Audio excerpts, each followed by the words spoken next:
my beautiful friends. I'm your host, Leah Rolling. And I'm Cari. Welcome to Shift Happens. Discover the leader within. This podcast is designed to disrupt the way you live, lead, and love.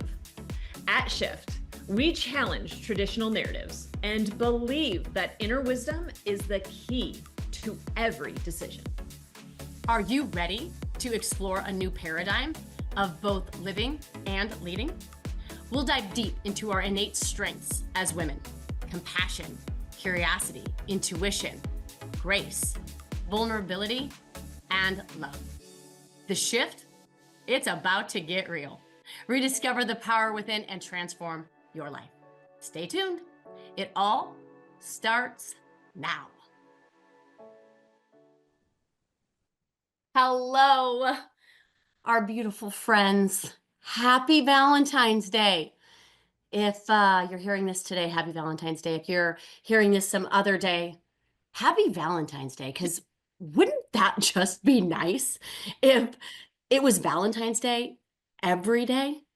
Because here's the thing. This is what we're going to bring forward to you today in this conversation, or at least it is our hope and it is our intention. What if we were to tell you that the secret, we believe, to building a wildly successful business, a thriving team, a deeply connected family, and an unshakable legacy wasn't found in a strategy book, wasn't found in a spreadsheet? And I know I love my spreadsheets. What if it was found in something far more human? Love. Love. Not the kind that you find in Hallmark cards, right? But the kind that really transforms organizations from the inside out, right? The kind that the human workforce needs to bring into movements, to really invite them into the legacy and infuse in leadership to force change. And yet, boardrooms across the world, organizations that we get to talk to on the very regular basis, right? Love, this love that we're going to talk about today, is still considered a soft skill, right? Something extra, kind of the nice thing to have once all the boxes are checked and all the spreadsheets line up, right? As if it's not essential. What if it's the only thing that actually is essential? Like, I want you to think about that. What if it is the only thing that is essential? And although I love the hard skills, and quite frankly, that's where most of our leadership certification certifies us in, right? The financial acumen, the operational systems, the blueprint, if you will. What if that's no longer sufficient? Because what we know for sure, and I have it here, hold on. What we know for sure, these are my notes, research, bringing it in, right? Bringing it in, because otherwise it might not be true. The companies that have the strongest emotional cultures, the companies with the strongest emotional cultures have 30% higher retention. Okay, why does this matter? Well, because turnover is costly. Turnover is costly. If you want to get back to your books, turnover costs organizations a lot of money, okay? Teams that build on trust outperform by way of production and profitability, friends, 300%. 300%. And that's from the Great Place to Work Institute. So you can go do your own research on this. And businesses that prioritize, from Forbes itself, people over profits actually generate more revenue per employee. Okay, so the science really is undeniable. When people feel valued, they give more. When people feel like they can trust you, they will work for you, as opposed to doing just the bare minimum to stay employed, right? When employees feel safe, they innovate. When your people feel seen, right, they stay. We get to remind ourselves that people don't leave businesses. They leave leaders. And so if you're here today, that's the conversation that we want to bring forward. This conversation about how to lead in love and why it's not just a great idea, but it's imperative. So that is the conversation that we're bringing home to you today, Valentine's Day. And I believe it's a great message all 365 days. So talk to us about love, Cari. Oh, geez. You know what's interestingly is I had a conversation earlier this week. So I'm recording a podcast for a gentleman in July, I think is what we're scheduled out to. But they wanted to do like a pre-record get together, sit down so we can do the run of the show. And we started talking about, I'm going to backtrack only to come forward into this conversation of love, but we started talking about leadership, right? And he was asking about modern culture, and he was asking about the leaders that we're developing and that we do develop. And I had made the comment about, and like where was my origin story and what was my experience, all the things. And so of course Boston comes up, and then we kind of lead forward from Boston. And when I talked to him about, I said, I've been that leader. Like I've been that leader who denied vulnerability, who thought she was resilient by holding on to control of everything, not realizing that I was doing it, right? That I have been that leader. I've been that leader who has led from a place of scarcity and fear, quite honestly. And he asked me, he said, so did they notice? Like, what was their response right after you came back from Boston? And this is telling right here. I'm just seeing this. I love how it just like shows up for me in the moment. I said, they didn't notice. Because here's the thing. I said, one, I go, it's such a gradual fade into that leadership of fear, that leadership of scarcity, that actually I didn't get a whole lot of pushback, right? He goes, well, did they feel like they were walking on eggshells? And I said, well, I mean, I'm sure they did, right? Because I would have moments where I would like try to pull everything together, and then you just kind of have those like outbursts, so to speak. And it's not vocal and it's not yelling, but it's, trying to pull into perfection and trying to pull it all together. And why can't they just see my vision? I said, you know what they actually did react to? When I started to change out of it, when I started to shift out of scarcity and fear, and I started to move into a space of love, that's what they questioned. That's what they questioned. They questioned the intent. They questioned, and I believe why is because that's how leadership is done today. Leadership is done from a place of scarcity. It's done from a place of fear. It's done from the sense of I have to keep my job. Somebody else is going to take my job, right? I have to hit my numbers. I have to hit the goals. I have to do all the things that the spreadsheet tells me I need to do, right? And so if I don't feel like I'm effective in a leadership role and bringing these people alongside with me so that they can get the vision, then I don't have the right goals in place. I don't have the right measurements in place. And I need to go to be developed as a leader so that I can ensure we're hitting the mark. Do you see what I'm saying? Mm-hmm. As opposed to coming forward from a place of love and compassion, and how is it that I can support you? What is it that you need? Please, let's have a collaborative conversation around what it is that needs to happen. Like, what is it that's going on? Where is it that we're feeling stretched? Where is it that maybe this goal isn't aligned with the mission and we should shift? When you start having those conversations, that's when people question. Mm-hmm. And that's what I found interesting in that whole conversation with him, right? And it just dawned on me, like, they never questioned when I came back and led from that place of fear, because that's the place of leadership, and that's what we're efforting, Yeah. and that's what needs to change, right? Yeah. So I guess when you talk to me about that, I wanted to bring that forward first and foremost, of like, I don't think corporations, organizations operate in that way. They think they do, Mm-hmm. but the moment you take it back to a spreadsheet, the moment you take it back to, and you ask a question, if your first response is about a goal, if your first response is about the balance sheet, if your first response is about, we need to do this because of this, then it's not about the people. Right. I haven't had a chance to talk to you, but I have had a week. And I had a conversation with a gentleman yesterday, and he's in a group that I'm in. And I wanted to bring forward what we're doing, right? I wanted to talk to him about, you know, both the facilitation certification that we're bringing forward into the world so that leaders of the world, coaches of the world could get certified in these leadership principles that are not available in normal leadership programs, right? Yeah. Normal leadership programs will give you the hard skills. Again, they're great to have, but they're Good. not sufficient. They're great.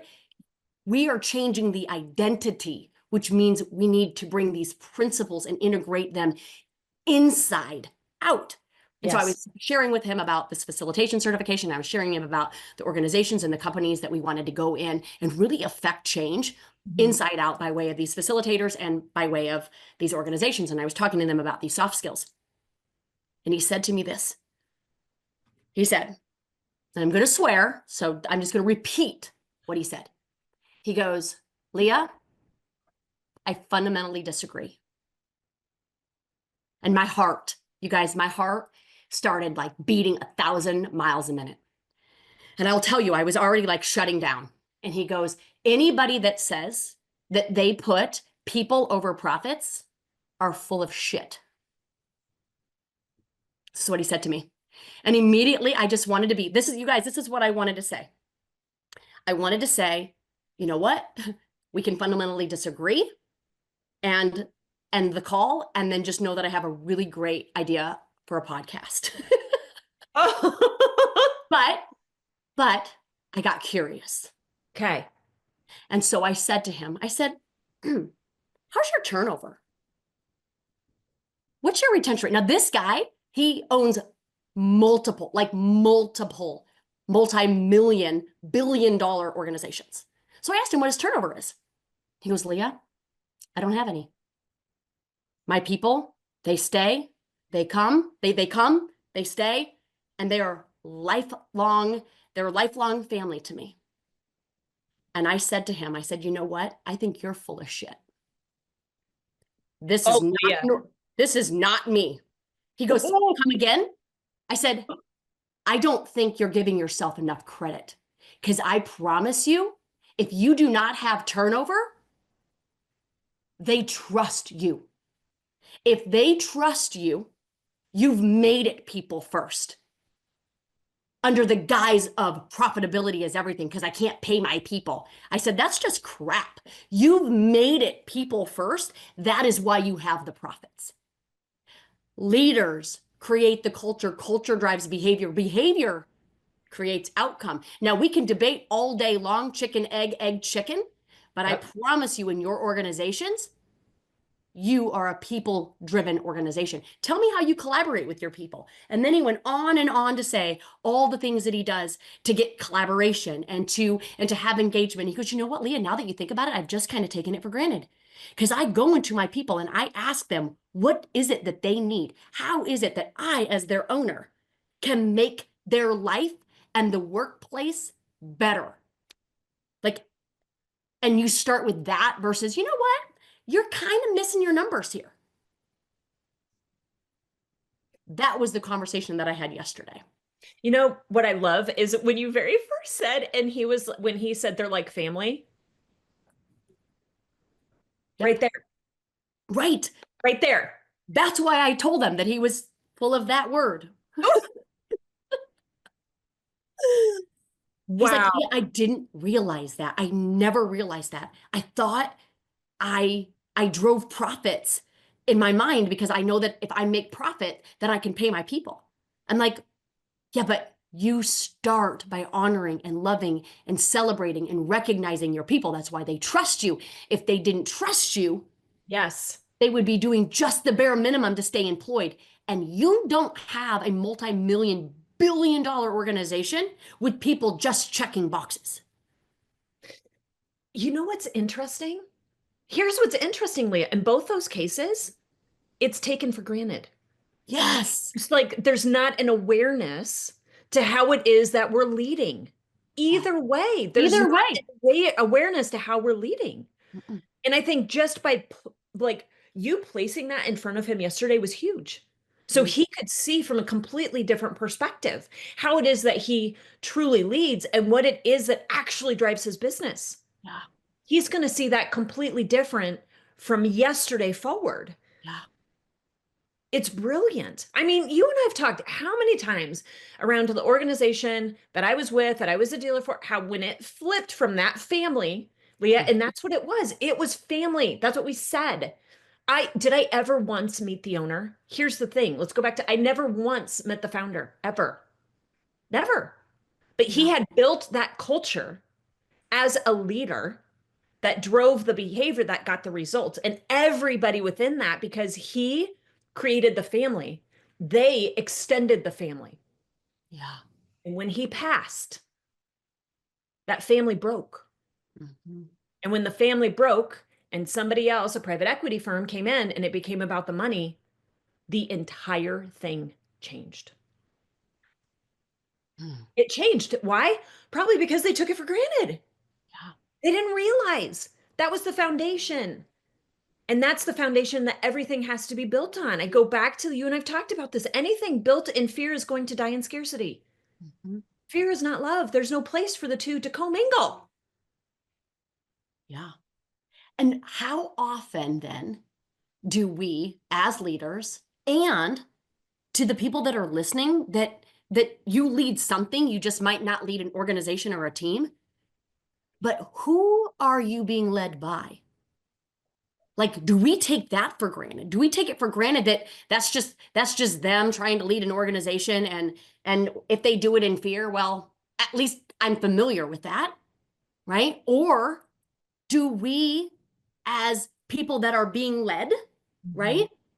Do we demand more? Do we Mhm. demand that are the leaders that lead this mission that I'm working for Mhm. are aligned with the values that they have all over their walls? Yeah. Do we need to challenge everyone Mhm. into not taking things for granted, into demanding a level of excellence and a standard of integrity? I think yes.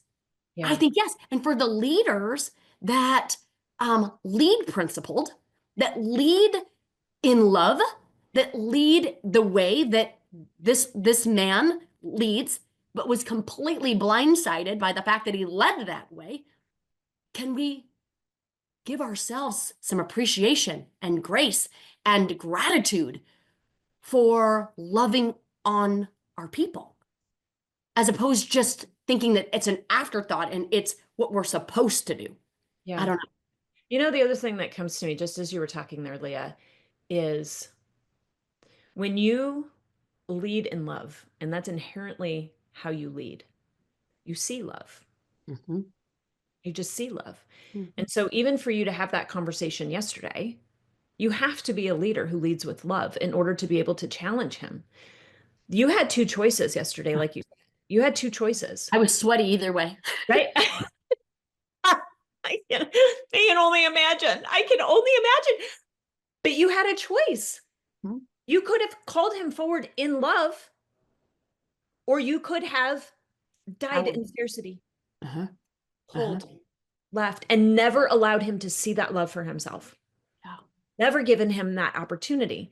And I think when you talk about this and we pull this forward, because we've had this experience in the last couple of weeks, right? To call people forward in that love, right? In order to be able to see, because you see potential. Yeah. And you're like, no, but this is, right? This is the place. When you're calling forward from a place of love and you see love, people will resonate with that. Now, if you call forward, if you're working for somebody, if you're in an organization and you're like, they do not lead, it is an iron fist, right? It is an iron fist. I don't feel like I have a voice. I don't feel like I can come forward. I don't feel like I can share what it is. I don't feel like my ideas are valued, right? I go into a meeting, and when I go into the meeting, I'm talked over, right? Or I'll say, I can't tell you how many times I've heard this. Like, I'll go in and I'll say something, Cari, and they don't do anything. And 2 weeks later, I swear to you, the manager comes forward with the same idea, and all of a sudden it's like brilliant. Okay. If you're sitting in an organization like that and you don't have the ability to call forward, then maybe we need to look at that space of love so that you have the ability to be able to step forward in that, like you did, and challenge it up yesterday. Yeah. Because when you did that, he was like, oh,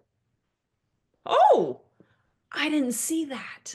Let's see. What a brilliant contrast, Leah. What a brilliant contrast. Sorry, to go from like calling up and forward in for somebody who was in scarcity, who doubled down on the scarcity, and calling somebody forward who doubled up on love. I don't know. I just think it's what an incredible gift to see over the course of those couple of weeks, right? Yeah. And I Yeah. love what you said. I mean, you have to look at it holistically. Yes, you're leading. Yes, you're coming forward. Yes, right? But how are you being led? Yeah. How are you being led? And are you demanding a different level of leadership? And I would say you deserve it. And I would Yes. say that you can create it by having this kind of sweaty, very courageous conversation because maybe they don't get it. Maybe they don't see it. And so I just think that that is a responsibility for us as leaders. And as we say many times on this podcast, we're all leaders. If you woke up today and you're breathing, you're a leader.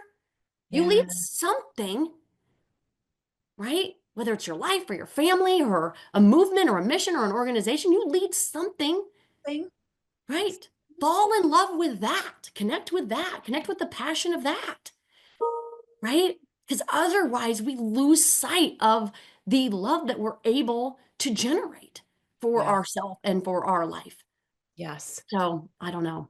It was very interesting. It was interesting conversation. And when you offered up that we could double down on it, like I don't think he realized that this was something that he was doing, right? Yeah. He was completely unaware. Now that he's aware of it, what would happen if he doubled down on it?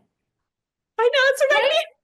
Right? If he were to double down on that love and that massive amount of appreciation and that massive amount of, collaborative effort, like I can't imagine he's wildly successful right now.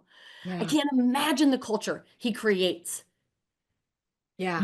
by being intentional. Right now, it's just unconscious for him. That's just who he is. Yeah. He's a generous soul that he just leads in love and he doesn't even realize he does. Yeah. It's just who he is, principled, right? If he brings a different, just a smidge level of intentionality to it, he Yeah. can enroll his leaders that also lead leaders Yes. and embody love as a culture shift. Yeah. I don't. I don't know. I think it's incredible. And I just want to call forward for people who don't like you pulled in so many principled moments, right? Like to be so curious and to be so courageous, right? In the conversation that opened up a different level of like innovation, right? And you were able to celebrate him in that moment. I don't know. I was like, look at All her like just like going in on all the principles of what it is to be a leader. And you did that. That was you don't lead him. Do you see what I'm saying? But yeah. you led him. And Mhm. I just want to bring that forward too, because that conversation I had last week with the guy in the podcast, he was challenging me in the leader conversation, right? About who's a leader and do you think leaders are made or born? I was like, oh, here we go, right? So it was brilliant. But I love in that moment, just so people see and hear and understand, you led him because you were in a conversation and you opened something to him. Yeah. That's it. That's Yeah. leadership. Yeah. Leadership is a conversation. Leadership is bringing Yep. an awareness. Leadership is leading from a space of love. So you open that up and you allow somebody else to see it within themselves. Yeah. So just brilliant and beautiful and so many things, Leah, so many things. Well, and what's very interesting is I will tell you very vulnerably, every part of me wanted to be like he was basically discounting the premise Everything. of everything that we've been building and working hard for decades of our life. He was pretty much just saying that this Mhm. isn't going to work. It's laughable. It's a joke, and it's full of the S word. Mhm.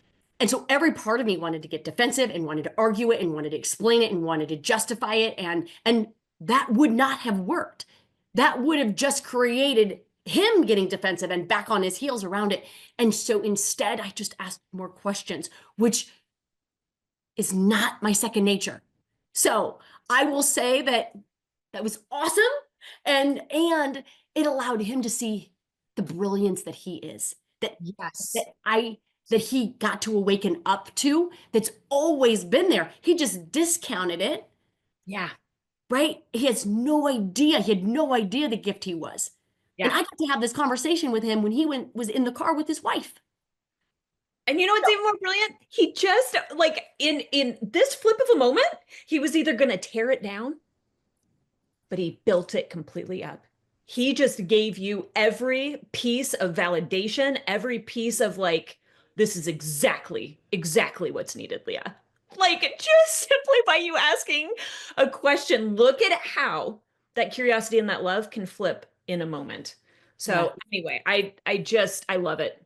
Mm, mm, So glad you brought that forward. Thank yes. you. Oh my gosh. Yes. Yes. Can a question change everything? That is it, right? Yeah. And it can. And it And it can. Okay, my beautiful friends. Thank you. Thanks, Thank Leah, you. Thank you. for you. Okay. We'll chat with you next week. Happy Valentine's Day. Valentine's Day. Bye, loves. You have been listening to Shift Happens. Discover the leader within with Leah Rowling and Cari Kenzie, where we help you reconnect with your inner leader. Learn to trust your instincts and live with authenticity and confidence. Tune in every Friday at 11 a.m. Central Time to Shift Happens on Transformation Talk Radio for more insights, inspiration, and actionable strategies to live and lead, not only in purpose, but on purpose. It is time to embrace a life and leadership style that is true to you. For more information, visit shift.life.